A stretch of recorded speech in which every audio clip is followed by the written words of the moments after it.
Hello everyone, now I'll have to be completely honest. It's time for a history on a truly remarkable individual who has changed history more than most others. Without further ado, here is a look into the life of the 16th President of the United States, the man himself, Abraham Lincoln. As Lincoln once stated, the best way to predict your future is to create it. Such can be said for his humble origins. On this day, February 12th, 213 years ago in 1809, in LaRue County, Kentucky, in a log cabin, which has been reconstructed as approximate site inside a massive monument, Abraham Lincoln was born to carpenter Thomas Lincoln and Nancy Hanks Lincoln, a smart and kind mother. Lincoln lived here for 2 years until his family moved to Knob Creek, Kentucky in spring of 1811. Here, his mother would teach him the alphabet, and Lincoln would attend school. In 1816, at the age of 7, Lincoln and his family moved a third time to Indiana. Here, 2 years later, on October 5th, 1818, tragedy struck. Lincoln's mother, Nancy, passed away. This tore Lincoln and his sister, Sarah, to shreds. With this, his father will leave Abraham under the supervision of his sister to find someone else to marry while going to Kentucky. The next year, he returned, like he said he would, married to Sarah Johnston, who Lincoln grew close to despite looking like a skeleton. Despite his early childhood drama, life would continue for Lincoln. In 1819, Lincoln returned to school. Several years later, Lincoln once again lost another family member. This time his older sister, Sarah, who died in childbirth on January 20th of all days in 1828. It must have been horrible for Lincoln after just losing his mother. In 1828, Lincoln is said to have helped move a cargo ship all the way from Indiana to New Orleans, Louisiana. In 1830, at the age of 21, Lincoln moved for a fourth time to the place which is most often associated with him, Illinois. Here, in 1831, Lincoln opened up a new general store in New Salem. Just a year later, in 1832, Lincoln, who can finally stop using illustrations to represent due to practically no early photos of him, was elected captain of the 31st Regiment of the Illinois Militia during the Black Hawk War against natives. In 1834, after a failed legislative election, Lincoln entered the world of law. On August 4th of that year, he was elected the Whig Party representative of Sangamon County to the Illinois legislature. Here, he wasn't licensed to do law until 1836. In 1837, he moved to his most iconic city, Springfield. Here, while at a dance, he met a certain Mary Todd, who he would marry as Mary Todd Lincoln on November 4th, 1842. By this point, Lincoln had already gone through 2 law firms. In 1844, Mary had her first child, Robert. In 1844, the Lincoln family moved into this picturesque home in Springfield. In 1846, their second child, Eddie, was born. Also that year, Lincoln was elected to the U.S. House of Representatives. During his single term, he would begin arguing cases for, big shocker, a slave owner. Yeah, Lincoln had some differing views in his life. Following the end of his term in 1849, Lincoln returned to law. In 1850, his third child, Willie, was born. In 1853, his fourth and final child, Tad, was born. Lincoln gave him the name Tad because he thought his chunky head made him look like a tadpole. Anyways, in 1854, Lincoln was angered by the Kansas-Nebraska Act, which violated the terms of the Missouri Compromise,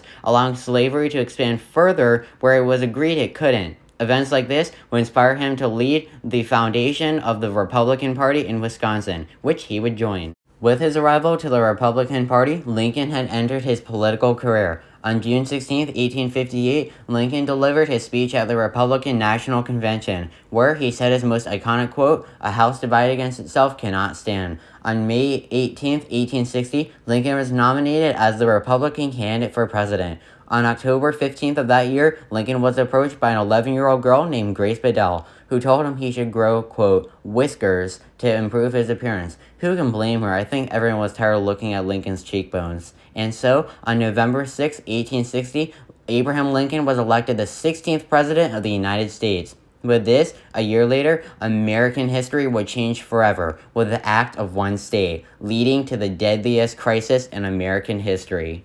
With the secession of South Carolina on December 16th of 1860, Lincoln rushed to Washington in secret to avoid assassins. There, on March 4th, 1861, he was inaugurated to the U.S. presidency. A few weeks later, the fabric of the American experiment itself came apart in eruption, with one can call the Civil War. On April 12, 1861, the Civil War began with the Battle of Fort Sumter, a Confederate victory. I've already made a whole video on the Civil War, so I'm not going to go too in-depth in this video, so I'll always point out the highlights involving Lincoln. Lincoln would observe countless Union and Confederate wins and defeats, which made him nervous.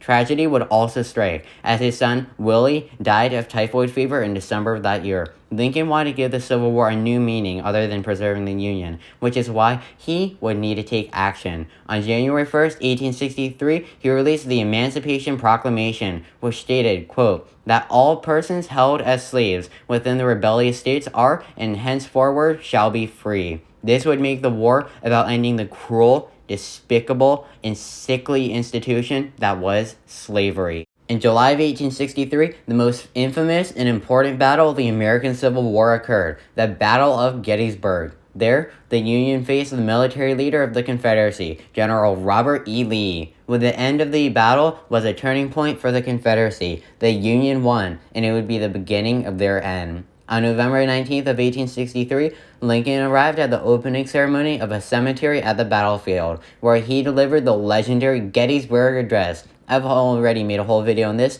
so for more info, you can watch it. In 1864, Lincoln defeated his former general, whom he had given the boot, George B. McClellan, in the 1864 presidential election. On April 5, 1865, the U.S. captured the Confederate capital of Richmond, Virginia. Soon after, on April 9th, Robert E. Lee surrendered any more military action at Appomattox Courthouse with a meeting with Ulysses S. Grant, the Union's hero general and future president of the Civil War. With 620,000 deaths, the Civil War was over, finally ending the biggest crisis in American history, and allowing Lincoln to take it easy for once. I mean, the war visibly ate away at his physical appearance. Now that the war is over, Abraham and Mary Lincoln wanted to enjoy their time together. They had been miserable for far too long. One way they spent time together was to see the comedy Our American Cousin on April 15th, 1865, at a particular venue you may know as Ford's Theater. Yeah, you know where this is going.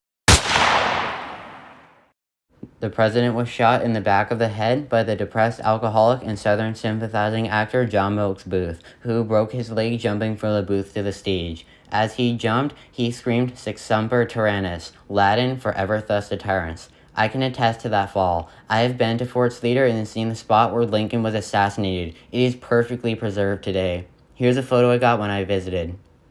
After being shot, Lincoln was carried across the street to the Peterson House, where, on April 15, 1865, at 7:22 a.m., Lincoln passed away with his inconsolable and distraught wife at his side. Lincoln's remains would travel on a funeral train to his hometown of Springfield, Illinois, where he was buried in an elaborate tomb. As for Booth, he would be hunted down to a Virginia barn and be shot. A man true to his words, Lincoln would be the empowering voice to the fight of equality in America, which he began by ending slavery. The legacy of Abraham Lincoln, the 16th president, will remain. And with that, that was my history on the great Abraham Lincoln. What a legend. I should have done his video earlier. What have I done? 3, 4 presidents already and not him? Anyways, my next video will be a biography on Saint Valentine, the second saint of my channel to get a biography. His biography will come out on the day lended to his name, Valentine's Day, on February 14th. Thanks for watching.